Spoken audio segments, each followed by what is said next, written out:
The fact that man knows right from wrong proves his intellectual superiority to the other creatures, but the fact that he can do wrong proves his moral inferiority to any creatures that cannot.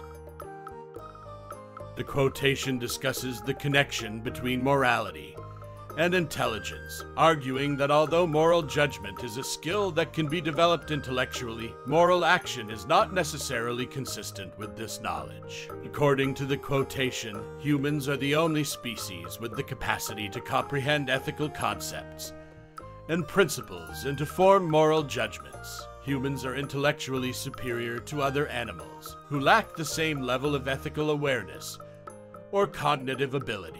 The remark also suggests that people occasionally behave in ways that are morally repugnant or immoral since they are not always able to act in line with their moral convictions. This implies a moral deficiency or a failing to uphold the moral standards that rational beings are capable of comprehending. Essentially, the remark considers the nuanced connection between morality and intelligence and contends that while humans may be more capable of grasping ethics than other species, we are not always able to uphold our own moral standards. Censorship is telling a man he can't have a steak just because a baby can't chew it. The remark compares censorship to denying someone access to a steak to demonstrate the idea of censorship, implying that doing so is equivalent to depriving someone of something they are capable of enjoying, because others might not be able to handle it. According to the quote, censorship is a sort of paternalism in which some people or groups are denied access to material or ideas because they are thought unfit to handle them. One may argue that this violates the ideals of free speech and expression and restricts personal freedom. The quotation also implies that censorship is predicated on a false equivalence wherein the requirements or constraints of one group are used to support the limitations imposed on another. This may be considered a problematic and unjust method of controlling the dissemination of ideas and information in society. In general, the quotation considers the value of free speech and expression as well as the risks of censorship as a way to curtail individual freedom and stifle intellectual research. Comparison is the death of joy. According to the saying, comparing oneself to others all the time might be detrimental to one's pleasure and feeling of well-being.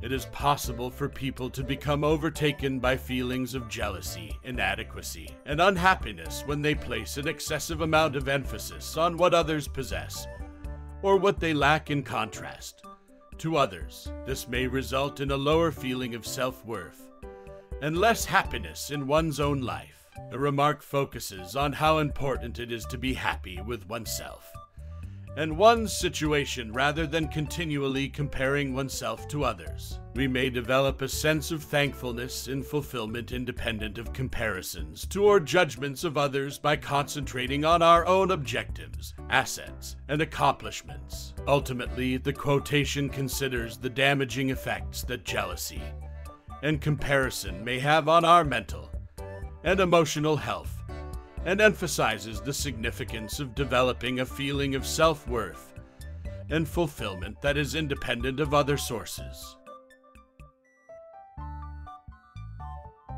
That is just the way with some people. They get down on a thing when they don't know nothing about it.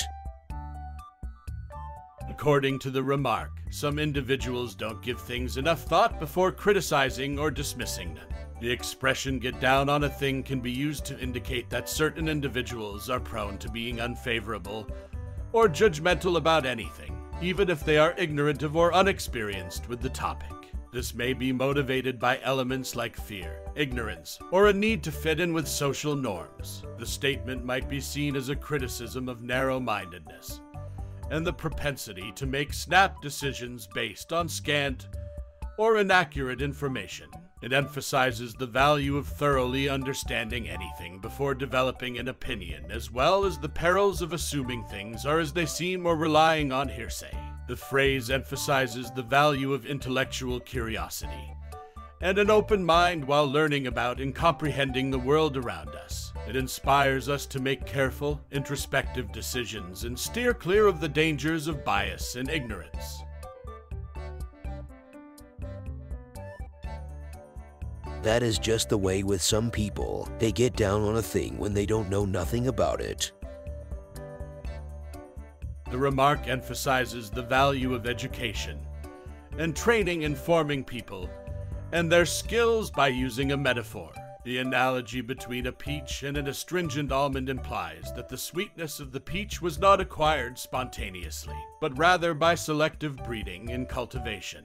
This might be interpreted as a metaphor for how people can develop their talents and capacities via education and training, much as how the peach was changed through cultivation. Similarly, comparing cauliflower to cabbage with a college education implies that while the two vegetables are fundamentally similar, cauliflower has undergone extensive cultivation and selective breeding to form and improve.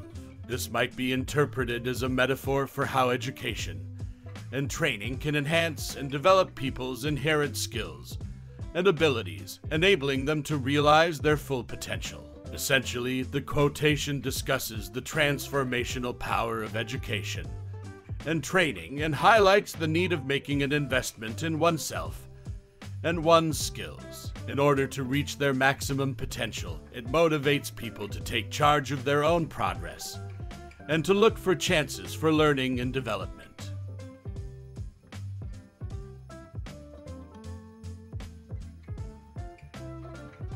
Unconsciously, we all have a standard by which we measure other men, and if we examine closely, we find that this standard is a very simple one, and is this: we admire them, we envy them for great qualities we ourselves lack. Hero worship consists in just that. Our heroes are men who do things which we recognize with regret and sometimes with a secret shame that we cannot do. We find not much in ourselves to admire. We are always privately wanting to be like somebody else. If everybody was satisfied with himself, there would be no heroes.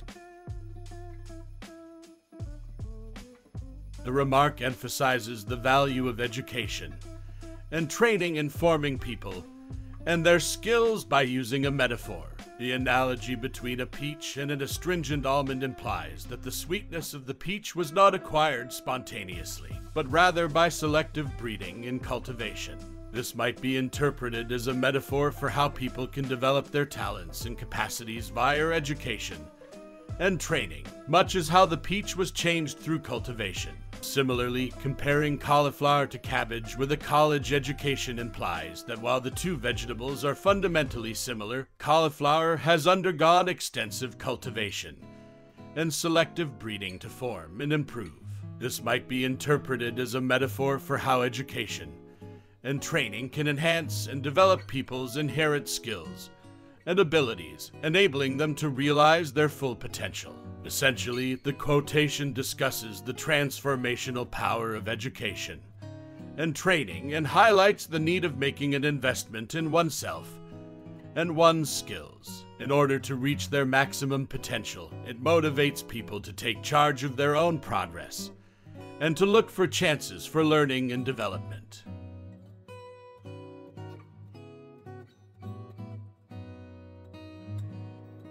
Unconsciously, we all have a standard by which we measure other men, and if we examine closely, we find that this standard is a very simple one, and is this: we admire them, we envy them for great qualities we ourselves lack. Hero worship consists in just that. Our heroes are men who do things which we recognize with regret and sometimes with a secret shame that we cannot do. We find not much in ourselves to admire. We are always privately wanting to be like somebody else. If everybody was satisfied with himself, there would be no heroes.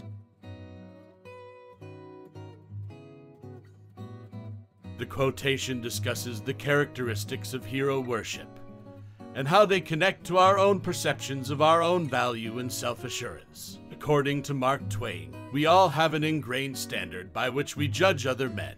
This standard is straightforward. We look up to and envy other guys because they possess attributes that we ourselves lack.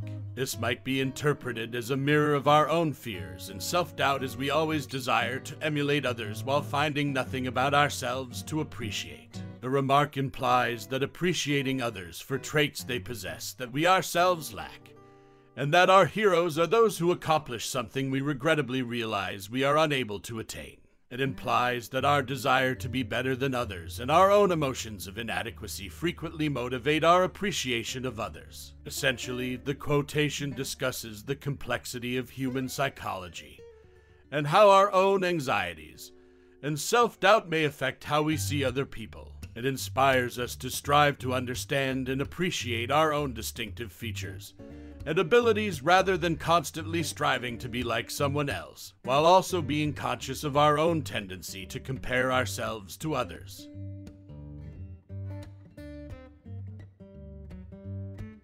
Writing is easy. All you have to do is cross out the wrong words.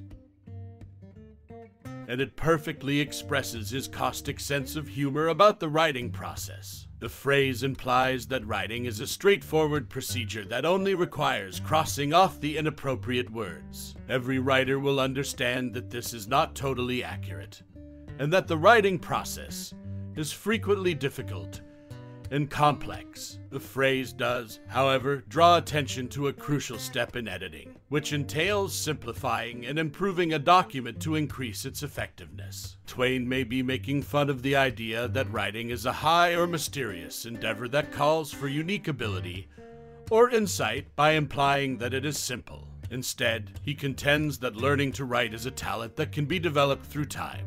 Overall, the quotation captures Twain's lighthearted and humorous approach to the craft of writing while also emphasizing the value of editing and honing and completing a written piece.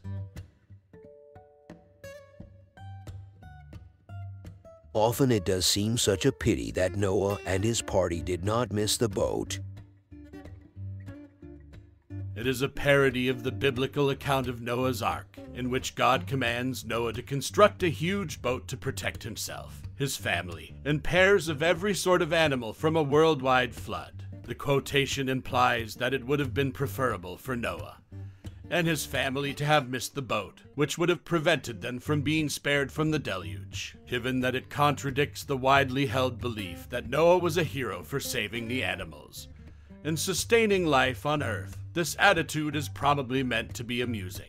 Twain's cynicism of religious narratives and the notion of divine involvement in human events may also be seen in this comment. Twain was renowned for his disrespect for organized religion and frequently used comedy to make light of religious doctrines and customs. The phrase demonstrates Twain's mistrust of religious doctrine and authority in general, and is a hilarious and irreverent twist on a well-known biblical narrative.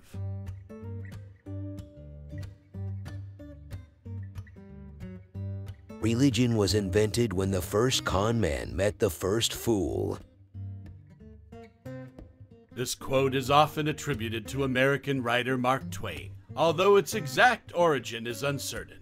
It reflects a skeptical attitude towards religion, suggesting that it is based on deception and gullibility rather than genuine spiritual experience or moral insight. The quote implies that the first religious figures were not sincere prophets or spiritual leaders, but rather manipulative individuals who took advantage of the naivety and credulity of others to gain power and influence. It suggests that religion is a kind of confidence game, in which those in power use appeals to faith and tradition to control and exploit the masses. This view of religion as a form of manipulation and exploitation is a common theme in Twain's writing. He was known for his irreverent and often controversial views on religion, which he saw as a source of superstition, dogmatism, and intolerance. Overall, the quote reflects a skeptical and critical attitude towards religion, suggesting that it is not based on genuine spiritual insight or moral wisdom, but rather on the manipulation of the masses by those in power. Too much of anything is bad, but too much good whiskey is barely enough. The quotation makes the facetious exaggeration of too much nice whiskey to imply that occasionally indulging in a vice may be pleasurable, even though it may not always be wise or healthy. The remark illustrates the concept that sometimes it may be enjoyable to indulge in something that is not always beneficial for us while simultaneously acknowledging that excess in any form can be harmful. This might be interpreted as a form of ironic reflection on the notion of moderation, implying that there are circumstances in which it could be acceptable to stray from this rule. The phrase emphasizes the need to strike a balance between moderation and indulgence in our lives, as well as the inclination of people to appreciate things that aren't necessarily healthy for them. A concept that humor and playfulness may be useful tools for navigating the paradoxes and complexity of the human experience is also highlighted.